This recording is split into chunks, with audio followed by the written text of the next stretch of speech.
ಕೇಸರಿ ಕಲಿಯ ಮೋಸದಾಟ ಅನಾವರಣ. ತನ್ನ ಕುಟುಂಬಕ್ಕೆ ಚೂರಿ ಹಾಕಿದ ಮಹಾಭೂಪ.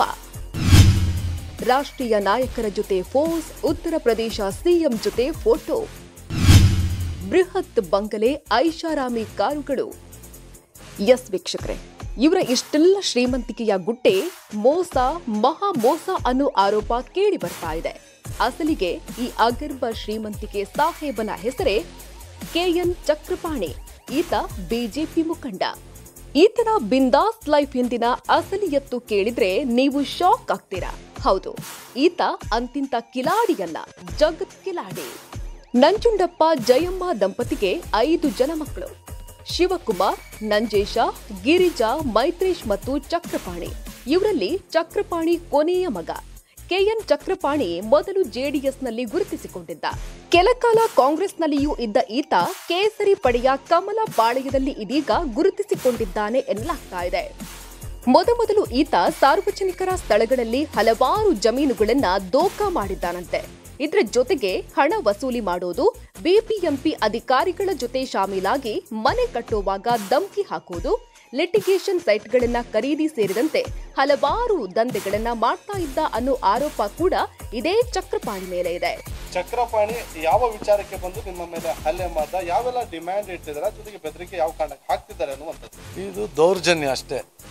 ಈ ಬಿಲ್ಡಿಂಗ್ ಯಾವ ರೀತಿನಲ್ಲಾದ್ರೂ ಕಬ್ಜಾ ಮಾಡಬೇಕು. ತಂದೆ ನಂಜುಂಡಪ್ಪನವರು ವಿಧಿವಶರಾದ ನಂತರ ತಾಯಿಯ ಹೆಸರಿನಲ್ಲಿದ್ದ ಕೊಡುಗೆಹಳ್ಳಿ ಮುಖ್ಯ ರಸ್ತೆಯಲ್ಲಿರುವ ಸರ್ವೆ ನಂಬರ್ 162/2ರಲ್ಲಿ ಸುಮಾರು 29 ಕುಂಟೆ ಜಾಗ, ಅಂದ್ರೆ ಸರಿಸುಮಾರು 50 ಕೋಟಿ ಬೆಲೆ ಬಾಳುವ ಆಸ್ತಿಯನ್ನ ಹೆತ್ತ ತಾಯಿಗೆ ಗೊತ್ತಿಲ್ಲದಂತೆ ತನ್ನ ಹೆಸರಿಗೆ ರಿಜಿಸ್ಟ್ರೇಷನ್ ಮಾಡಿಕೊಂಡಿದ್ದಾನೆ ಎಂಬ ಆರೋಪವನ್ನ ಈತನ ಸಂಬಂಧಿಕರು ಮಾಡ್ತಿದ್ದಾರೆ. ಮಹಾನ್ ಚಾಣಾಕ್ಷತನ ಮೆರೆದ ಈ ಆಸಾಮಿ ಚಕ್ರಪಾಣಿ ಅದೇ ಜಾಗದಲ್ಲಿ ಸುಮಾರು 50 ಕೋಟಿಯ ಭವ್ಯವಾದ ಬಂಗಲೆಯನ್ನ ಅನಧಿಕೃತವಾಗಿ ಕಟ್ಟಿದ್ದಾನೆ ಎನ್ನುವ ಮಾಹಿತಿ ಕೂಡ ಇದೆಯಂತೆ. ಅಪ್ಪ ಅಮ್ಮ ಇರೋ ಜಾಗದಲ್ಲೇ ಇವಾಗ ಅವ್ನು ಬಿಲ್ಟ್ ಮಾಡ್ಕೊಂಡಿದ್ದಾನೆ ಮನೆಯನ್ನ. ಅಪ್ಪ ಅಮ್ಮ ಮನೆಯ ಜಾಗದಲ್ಲೇ ಅದು ಮಾಡಿಕೊಂಡು ನಿಮ್ಮ ಅಪ್ಪಂದೆಲ್ಲ ಹಾಕ್ತೀನಿ ಅಂತ ಹೇಳ್ಬಿಟ್ಟು ಅದೇ ಜಾಗದಲ್ಲೇ ಅವ್ನು ಬಿಲ್ಟ್ ಮಾಡ್ಕೊಂಡಿರೋದು. ಈಗ 50 ಕೋಟಿಗೆ ಮನೆ ಕಟ್ಟಿದ್ದಾನೆ. ಅವನ್ ಯಾರು ಕೇಳೋರಿಲ್ಲ. ಎಲ್ಲ ಊರೆಲ್ಲ ಇಂಥ ಕೆಲಸಗಳೇ ಮಾಡೋದು ಅವನು ಬೆಳಕಾದ್ರೆ. ಇನ್ನು ಚಕ್ರಪಾಣಿ ಏನು ಅರಿಯದ ತನ್ನ ತಾಯಿಯನ್ನ ಆಧಾರ್ ಕಾರ್ಡ್ ಬದಲಿಸಬೇಕೆಂದು ನಂಬಿಸಿ ಸುಳ್ಳು ಹೇಳಿ ಮಲ್ಲೇಶ್ವರಂನಲ್ಲಿರುವ ಸಬ್ ರಿಜಿಸ್ಟರ್ಡ್ ಆಫೀಸ್ಗೆ ಕರೆದುಕೊಂಡು ಹೋಗಿದ್ದಾನೆ. ಆ ಜಾಗದ ಮೇಲೆ ಈಗಾಗಲೇ ನ್ಯಾಯಾಲಯದಲ್ಲಿ ಕೇಸ್ ಇರುವುದನ್ನ ಮರಿಬೇಡಿ. ತನ್ನ ಪ್ರಭಾವವನ್ನ ಬಳಸಿ ಅಧಿಕಾರಿಗಳಿಗೆ ಲಂಚದ ಆಸೆಯನ್ನ ತೋರಿಸಿ ತನ್ನ ತಾಯಿಯ ಹೆಸರಿನಲ್ಲಿರುವ 29 ಕುಂಟೆ ಜಾಗವನ್ನ ಚಕ್ರಪಾಣಿ ತನ್ನ ಹೆಸರಿಗೆ ದಾನ ಪತ್ರದ ಮೂಲಕ ರಿಜಿಸ್ಟ್ರೇಷನ್ ಮಾಡಿಕೊಂಡಿದ್ದಾನೆ ಎಂದು ಹೆತ್ತ ತಾಯಿ ಮಗನ ಮಹಾ ಮೋಸದಾಟದ ಬಗ್ಗೆ ಆರೋಪಿಸಿದ್ದಾರೆ. ನನಗೆ ಗೊತ್ತಿಲ್ಲಮ್ಮ, ನೀನು ಸೈನ್ ಮಾಡಿಸ್ಕೊಂತಾನೆ ಅಂತ. ನಾನು ಎಲ್ಲೂ ಆಧಾರ್ ಕಾರ್ಡ್ ಕರ್ಕೊಂಡು ಹೋಗೋನಲ್ಲ, ಇಲ್ಲೂ ಆಧಾರ್ ಮಾಡಿಸ್ತಾನೆ ಅಂದ್ಕೊಂಡೆ. ಅವರು ಆಧಾರ್ ಕಾರ್ಡ್ ಎಲ್ಲ ಕಡೆ ಓಡಾಡಿ ಮಾಡಿಸೋನಲ್ಲ, ಎಲ್ಲೂ ಆಧಾರ್ ಕಾರ್ಡ್ ಇಲ್ಲ ಅಂತ ಕರ್ಕೊಂಬಂದವನೇ ಮಾಡಿಸ್ತಾನೆ ಅಂದ್ಕೊಂಡೆ. ರಿಜಿಸ್ಟರ್ ಆಫೀಸು ಅಂತೂ ನನಗೂ ಗೊತ್ತಿಲ್ಲ. ಅಡ್ಡದಾರಿ ಹಿಡಿದು ಹೆತ್ತು ಹೊತ್ತು ಸಾಕಿ ಸಲಹಿದ ತಾಯಿಗೆ ದ್ರೋಹ ಬಗೆದ ಚಕ್ರಪಾಣಿಯ ವಂಚನೆ ಇದೀಗ ಬಯಲಾಗಿದೆ. ತನ್ನ ಪಿತ್ರಾರ್ಜಿತ ಆಸ್ತಿಯನ್ನ ತನ್ನ ಸಹೋದರ ಸಹೋದರಿಯರಿಗೆ ಸಮಪಾಲು ಮಾಡದೆ ಇದ್ದ 29 ಕುಂಟೆ ಜಾಗವನ್ನ ತಾನೇ ಕಬಲಿಸಿ ಇದೀಗ ತನ್ನ ಇಡೀ ಕುಟುಂಬವನ್ನ ಬೀದಿಗೆ ತಂದು ನಿಲ್ಲಿಸಿದ್ದಾನೆ ಎಂದು ಇವರ ಸಂಬಂಧಿಕರು ಆರೋಪಿಸಿದ್ದಾರೆ. ತುಂಬಾ ಮೋಸಗಾರ ರೀ, ಯಾವಕ್ಕಂತ ಗೊತ್ತಿಲ್ಲ. ತುಂಬಾ ಮೋಸಗಾರ ಅವನು. ಯಾವಾಗ ನೋಡಿದ್ರು ಇದೇನೆ ದಬ್ಬಾಳಿಕೆ ಮಾಡ್ತಾನೆ. ಊರವ್ರಿಗೆಲ್ಲ ಮಾಡ್ತಾನೆ. ಅವನ್ ಯಾರು ಕೇಳೋರಿಲ್ಲ. ಊರವ್ರಿಗೆಲ್ಲ ಮಾಡಿನೇ ಅವ್ನು ದೊಡ್ಡವನಾಗಿರೋದು.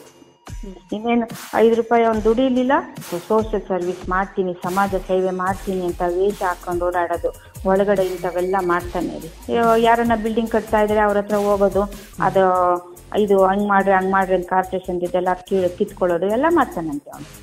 ಯಾವ್ದೇನಿದೋ ಎಲ್ಲ ಪೊಲೀಸ್ದು ಇಂಪ್ಲೂಯೆನ್ಸ್ ಬಳಸೋದು, ಇವ್ರದ್ದು ಇಂಪ್ಲೂಯೆನ್ಸ್ ಬಳಸೋದು, ದಬ್ಬಾಳಿಕೆ ಮಾಡೋದು, ಅದೇ ಇವ್ನದು ಕಾಯಕ. ನಾನು ಎಲ್ಲಿ ಬೇಕಾದ್ರೂ ಹೇಳ್ತೀನಿ, ಇವನು ಇದೇನೇ ತಪ್ಪು ಅದ ಮನುಷ್ಯನ ಅಂತ. ನಾವು ನಮ್ಮ ತಂದೆ ಬೆಳೆಸಿದ ಮಗನಲ್ಲ ಇವನು. ಪೊಲೀಸ್ ಸ್ಟೇಷನ್ಗೆ ಇನ್ನೊಂದಕ್ಕೆ ಮತ್ತೊಂದಕ್ಕೆ ಎಲ್ಲದಕ್ಕೂ ಇದೇ ಅವನದೇ ಮಾಡ್ತಾನೆ. ರಾಜಕೀಯದಿಂದನೇ ಇವನು ರಾಜಕೀಯ ಪ್ರಭಾವ ಇದು ಮಾಡಿಕೊಂಡೇ ಇದನ್ನೆಲ್ಲ ಮಾಡೋದು.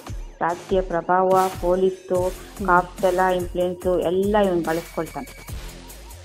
ಒಬ್ಬ ರಾಜಕೀಯ ಮುಖಂಡನಾಗಿ ತನ್ನ ಕುಟುಂಬಕ್ಕೆ ಮೋಸ ಮಾಡಿದ ಈತ ಮುಂದೆ ಸಾರ್ವಜನಿಕರನ್ನ ಉದ್ಧಾರ ಮಾಡಿಯಾನೆ.